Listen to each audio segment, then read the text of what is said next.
Welcome back. The Competition Commission has published the final terms of reference for the fresh produce market inquiry. The inquiry will examine whether any features in the fresh produce value chain impede, restrict or distort competition in the market. The Commission's statement says the market inquiry will focus on particular issues at each layer of the value chain. The scope of the inquiry will cover aspects from the sale of fresh produce by the farmer to the customer.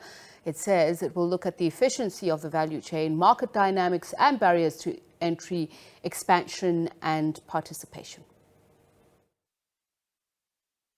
One of the reasons why the Commission has taken these decisions, among others, is that of learning from the number of complaints we have received during COVID-19. And we had made an observation that food staples were very much part of the livelihoods of our people, the well-being of our nation. And it was important for us to understand what exists in the market in terms of the pricing of these food products, but also what happens between the pricing of fresh produce from farm gate to retailers, and what would be the role of distributors and processors in making that determination.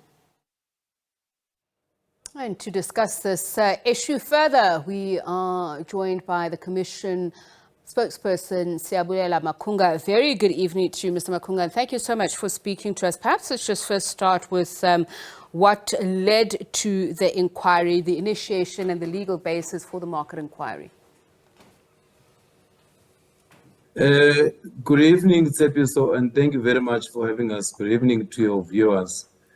Essentially, the Commission has been monitoring food prices from as far back as 2017, 2018, but also looking at issues of concentration in the market. One of the findings that the Commission found in that concentration report was that while you have a small group of established commercial farmers owning about 6.5% of the land available for farming, or that is being utilized for farming. This group of individuals contribute to about 67% to the entire GDP contribution of agriculture in the entire economy. But obviously, as the Commission, we recognize that agriculture plays a significant role in the South African economy, as we all appreciate that it contributes to food production, job creation, the supply of raw materials to agro-industrial and manufacturing sectors, as well as the export-driven foreign exchange income.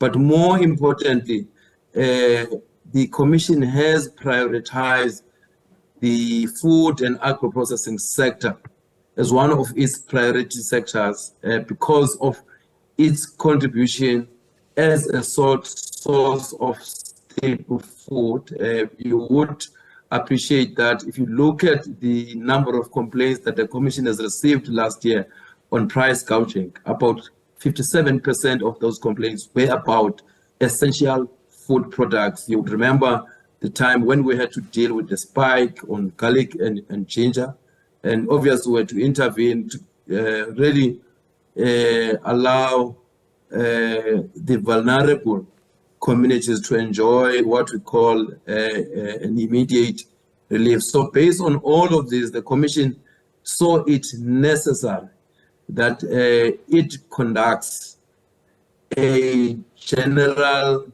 and broad investigation into the entire value chain of the market. And in doing this, we have identified about 3 themes. I want to get this response for you.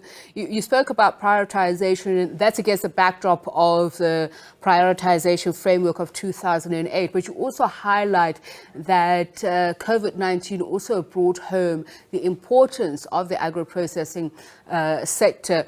What did you realize, as in what was illuminated during COVID-19 and the exorbitant expense of essential foods?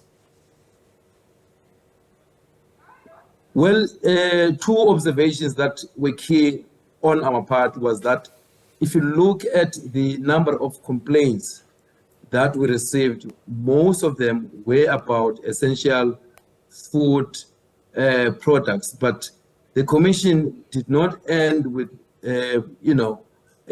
investigating and prosecuting retailers that obviously exploited vulnerable communities at the time of a pandemic. It went on to monitor food prices on a quarterly basis. We have been releasing reports on food monitoring prices. And one of the things that we found during this investigation was that we could not understand certain pricing formulas between what we call a farm gate price of a 1 liter of milk, as an example, to a retail price of the same product. We'll find that there was a huge margin between the price of farm gate as well as that of retail. And these are features that, in our view, necessitated a broad investigation that would look into the value chain and understand what are the key drivers of the pricing of essential food products in South Africa. So these are the things that, to us, needed the Commission to really look into revoking Section 43B of the Competition Act and conduct a market inquiry to understand if there are any features of the fresh produce market that may impede, restrict, Mr. or distort competition. We are running out of time, so allow me to ask you one more question. In your report, you found high levels of concentration in the industry, but you also found a decrease in farming units. How does this translate into user end prices that are experienced? Well, the report really, which suggested that there was high levels of concentration in the sector, did not go into unpacking the reason why there was an increase in pricing. So one of the objectives of this particular inquiry would be look at what are the economic drivers for those farmers to pull out of the sector. Will it be an issue that has got to do, for instance, with price discrimination in terms of supply of inputs, agricultural inputs and equipment?